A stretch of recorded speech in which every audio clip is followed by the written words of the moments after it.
Good evening viewer, আমি বান্টি দাস সোদপুর পানশিলা থেকে। Hand feeding করানো কতটা পরিশ্রম সেটা যারা হ্যান্ড ফিডিং করায় তারাই জানে। দেখুন এখানে সব বাচ্চা হ্যান্ড ফিডিংয়ের। এখানে কিছু বাচ্চা খাওয়া শিখেছে, কিছুকে ধরে ধরে এখন খাওয়াতে হবে, এই কিছু খাচ্ছে। আর দেখুন এখানে কত ছোট ছোট বাচ্চা, ভেতরে হ্যান্ড ফিডিং করাতে হবে সব। নিচেও বাচ্চা আছে, এগুলো হ্যান্ড ফিডিং হবে। এখানেও বাচ্চা আছে, এই আলমারিতে ভর্তি বাচ্চা। দেখুন সব হ্যান্ড ফিডিং করাতে হবে। এখানে সব খাবার আছে, খাবার নিজে বানানো আছে।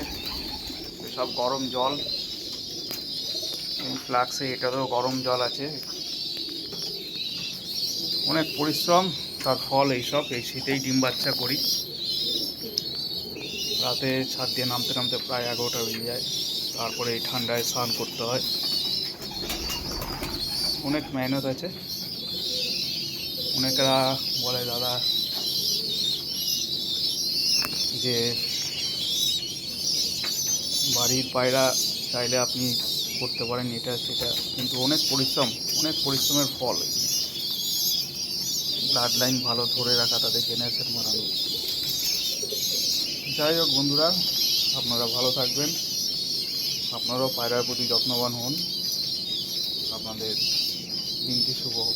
Thank you.